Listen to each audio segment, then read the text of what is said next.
Hello and welcome to Fast Not Good, where we make videos fast and not good. We're currently volunteering on a farm in the south of France, so please excuse the audio quality, but we're still going to participate in the discourse. This video will explore some of the imagery we've been given in Season 2, Episode 1 of Severance, in chronological order in the episode. First, the picture in the newspaper. Second, the painting, titled Kier Pardons His Betrayers. And third, a quick look-see at the posters in the newly renovated break room. Let's get into it. The newspaper that Milchick passes to Mark shows a front-page image of the macrodata refinement team in what almost looks like a ticker tape parade. Though heavily redacted, the article below the photograph seems to be praising the quartet for their efforts, and mentions some new policies that will be implemented for severed workers. For example, top-of-the-line recreational facilities, sexual liberation, improved snacks, and the possibility for field... work? Trips? Anyway, this article's tone shows the spin-doctor dexterity of Lumon's PR department.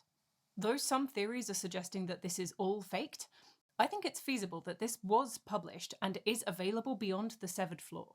Like, in the town, in shops, from local newsies. The most obvious counter-argument here is the presumably unfounded fake news that Rick and Hale published a book about accepting Kier. Who knows, though? We're temporarily disoriented here. Milchick says it's been 5 months, but there's a fair amount of evidence indicating it's been less time. But perhaps the world we dream about, where Rickon remains true to his principles... What does camaraderie mean? Most linguists agree it comes from the Latin camera, which means a device used to take a photograph. Is not the world we live in now. Maybe he did speedily write and publish an Egan endorsement book. Maybe Lumon got in contact with Rickon after the UUR affected the MDR team so profoundly. We don't know. We haven't been outside at all yet. Fun observation, there's a lot of metatextual and within-text cross-referencing between employees at the Kier Chronicle, the severed employees at this Lumon branch, and crew members working on the Severance show. The article is basically a shutdown of what the MDR team hoped to achieve when they activated the overtime contingency. The objective was to spread the word and shut down Lumon's malpractices, right? But by framing the event as a feedback moment that Lumon received with gratitude, the newspaper article totally undermines the MDR team's efforts for a company-destroying exposé. The optics are fantastic. Employees spoke out about grievances. The company has taken this on board and is making public promises to change things for the better. This makes the company look proactive and receptive. It makes the MDR team look cooperative instead of resistant. And yeah, it's just great optics for totally distorting the truth. Anyway, the picture. Our first observation was that it uses an edited version of the MDR team group photo taken in Season 1. So the parade didn't happen. There was no public uproar, but it looks like it did. Aesthetic-wise, we thought it looked presidential, and initially said it looked like a Kennedy parade. There's an interesting Reddit thread where Reddit user Vicious Naked Mole Rat posted a comparison image of Dwight D. Eisenhower during his visit to Rio de Janeiro in 1960. User 04H57 expands on this particular image and its historical significance, how the image of Eisenhower and socio-historical memories that it evokes of broken promises might link to a dramatic irony type promise of deception from this image. Perhaps Lumon's activities are somehow more violent and anti-democratic, but at this stage, with so much uncertainty around what the MDR data actually means, we'll leave this here. Alright, so, the painting. This is Kier Pardons His Betrayers. Hopefully some of you have seen our last video about the symbolism of Kier taming the Four Tempers. Some of our points from that have already been disproved in Season 2, Episode 1. It looks like the jester does symbolise frolic after all, but we'll get to that in a bit. But yeah, let's start by comparing some of the featured paintings we saw in Season 1 with the new Pardon painting. The first impression is that the styles are distinctly different. The Season 1 paintings look super detailed, like they took ages to make. The colours in the background, the amount of action here. These paintings are intricate and rich. The Pardons painting looks comparatively rushed, and this feels canonically intentional. Like, the optics and design department, or whoever actually creates the paintings, didn't have long to generate new propaganda before Mark returned. It's a super fast edition. We don't see this painting when Mark first returns to find the new MDR team. It's added at some point between his being fired-ish and his return with the original squad. The style is much harsher, with many hard-cut lines, a starker colour palette, and less naturalistic image integration. We'll chat about the background and then the figures. Check out the sun. Does that look a bit distorted to you? Like, it's not a clear view of the sun. It's as though we're seeing it through textured glass or something. All those vertical lines. As for the rest of the background, the divisions are pretty interesting, like the background's been cleaved into 4. Top left, top middle, top right, foreground. Top left, behind the buried busts, it's this bright, glaring, desert-ish sun. It looks hot. It looks uncomfortable. It looks like the 4 buried people need sunscreen. Behind Kier in top middle, it's a sliver of cityscape, with a lighthouse, some buildings, some pillars, this thing which might be a mountain or a roof or a Toblerone, and these things which might be really tall towers or skyscrapers or big square branchless trees. Everything is stretching upwards. Even the windows confined within wide buildings are elongated upwards. Then in top right, it's like a continuation of the sun background. The overall effect evokes a feeling of being exiled or shut out behind sliding doors, almost like an elevator. Next, the busts buried in the sand. The artist, Danny Avilés, at Danny Illustrates on Instagram, please go and check out their phenomenal work, has posted some earlier iterations of this artwork, and it's changed a bunch since draft 1. The first pic shows 4 older men. The second pic is of 4 men of varying ages. The buried busts are beaten and bloody in pic 3. Note as well the blood on Kier's sword. Pic 4, the busts have been hacked to shit, and Kier's sword is bloody again, but on that second figure it's more like a body decomposing, like the face is gone. It also kind of reminded us of The Grinning Man, which is a fantastic and weird and niche musical based on the Victor Hugo novel L'Homme qui rit. Anyway, we digress. Pic 5, the busts are buried and they look fatigued and neglected, but they're not bleeding, and Kier's sword is clean. Then in pic 6, the busts look similar to in pic 5.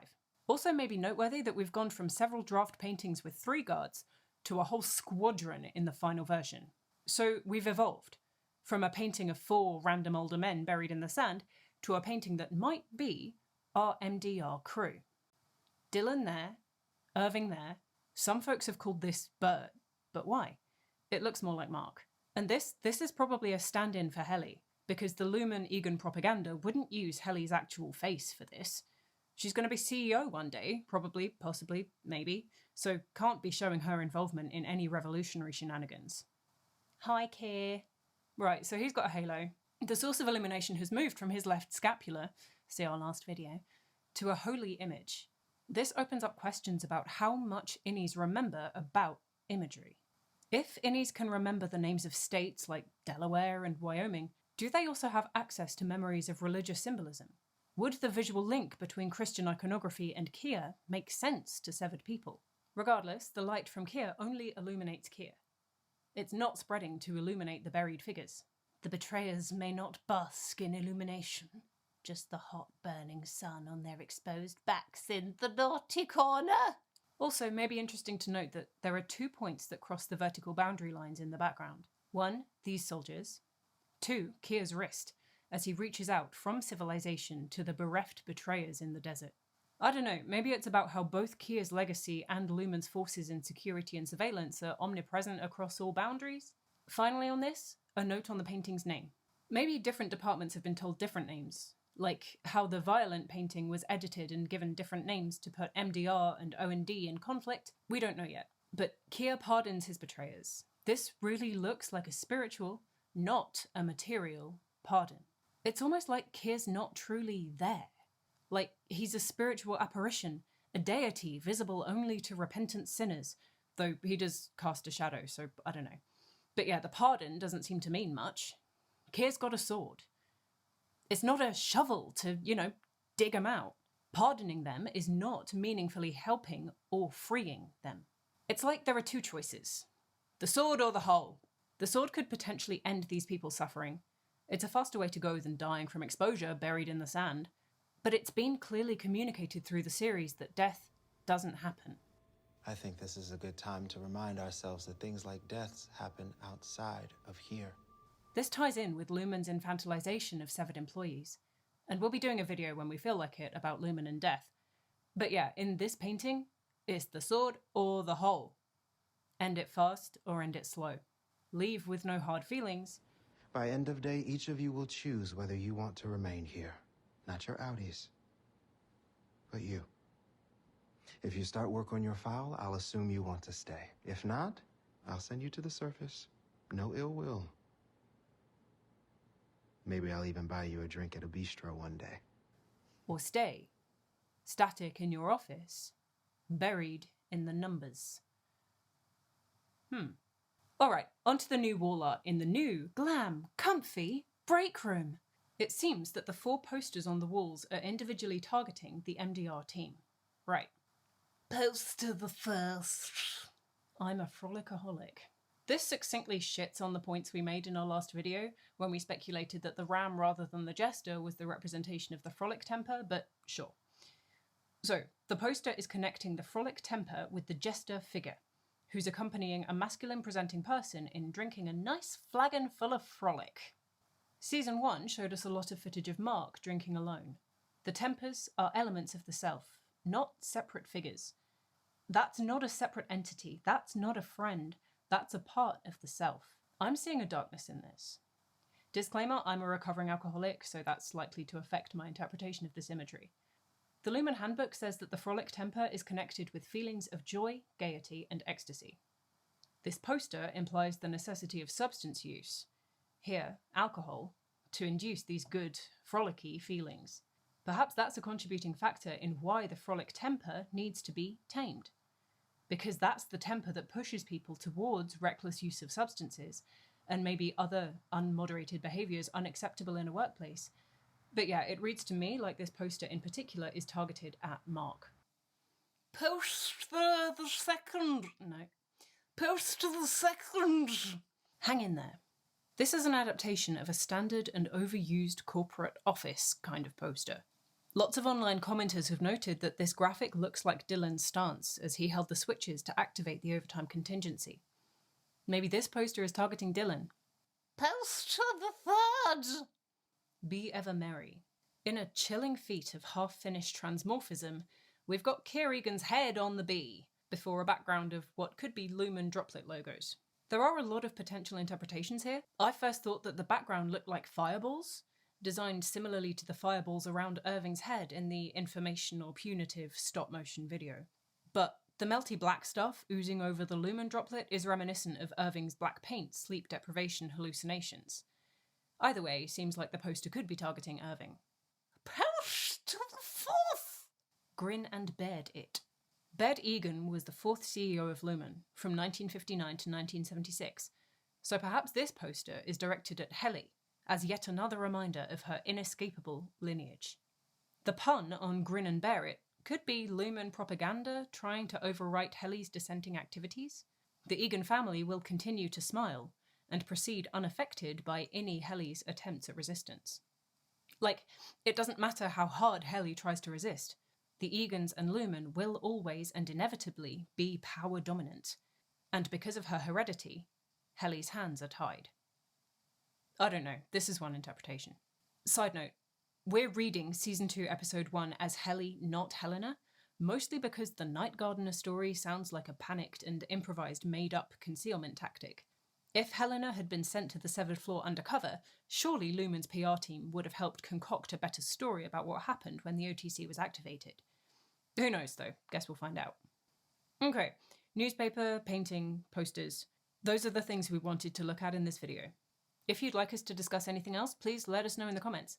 We've got thoughts about the instructional video in the break room, the redesign of Cobel Milchick's office, and some other bits we've noticed, but this is already long enough, so that's that on that. Thanks for watching, hope you've enjoyed. Chat in the comments. We are Fast Not Good, new videos when we feel like it. Until next time.